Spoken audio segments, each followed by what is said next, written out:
Yan, good morning ulit mga busing. Kumusta kayo dyan? Yan, so ito na yung project natin ngayon kasi day off natin ngayon. Ituloy nating trabaho. Sayang yung araw natin. So ayan, nililinasin natin yung na-wielding natin nung nakaraan dyan para malinis naman. Maganda tignan. So bago natin ikabit yung mga hinges niya, linis-linisan muna natin. Yan. Kaya panoorin natin hanggang sa dulo mga busing. Baka may matutunan natin dito. So, ayan. Cylindrical hinge nga pala yung ginamit ko dito mga busing. 10 mm. Ayan, nilagyan pako. Pako pala yung nilagay ko dyan mga busing para maganda yung kapit niya doon sa may frame. So, ayan. Katapos nating i-welding, nasa kabilaan nga pala yan mga busing. Kabilaan yung pag-welding. Pero di ko na siya kinunan ng video. So, ayan.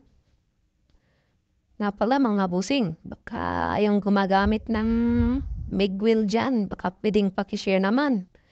Ano natin mababawasan yung splatter niya? Sa akin kasi ang dami ng splatter mga busing. Na gumagamit siya ng flux core wire. Pwedeng pakishare kung anong para gamit niyo mga busing. Salamat. So, ayan, pagkatapos nating linisin dyan,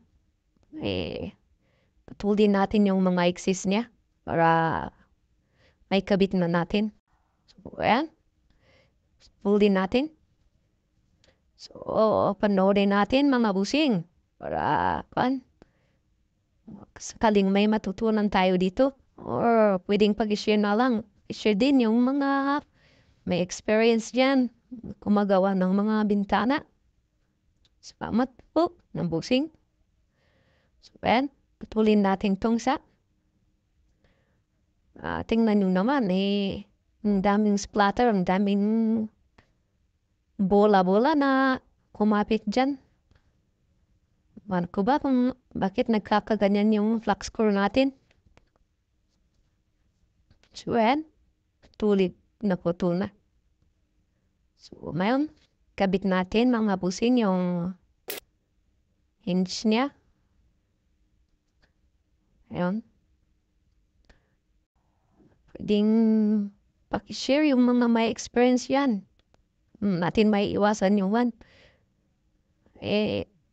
May napanood ako, nilalagyan, pinupunasan nila ng diesel yung tubular.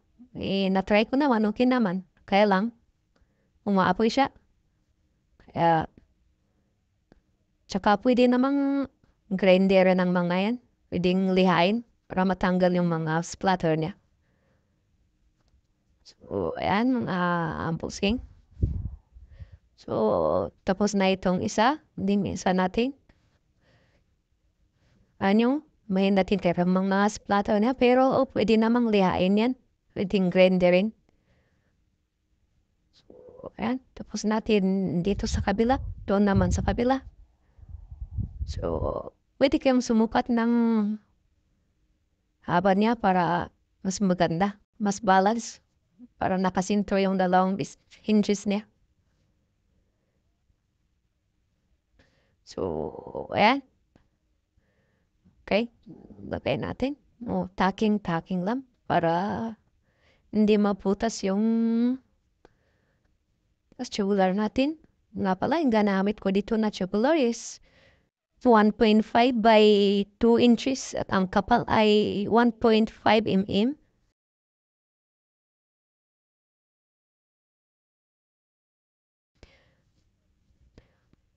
Ayan, mga busing.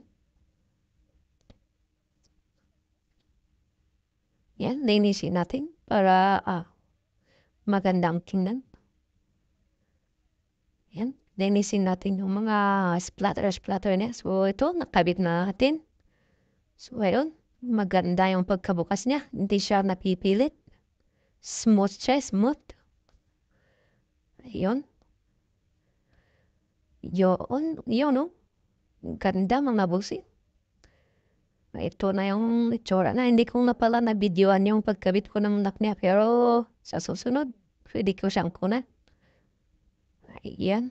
Nga pala, bakanti yung dalawang dulo dyan kasi fixed glass yung lalagay ko dyan. Hindi siya nabubuksan. Itong dalawa lang na lang sa sentro yung nabubuksan. Yan. Yan, ganda siya mga busing. So, ito na ang finished product niya.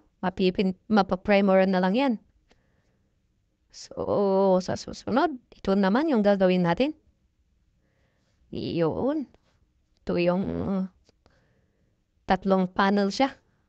Ito yung susunod natin gawin mga busing. So, salamat sa mga nanood, nag-like. Thank you mga busing.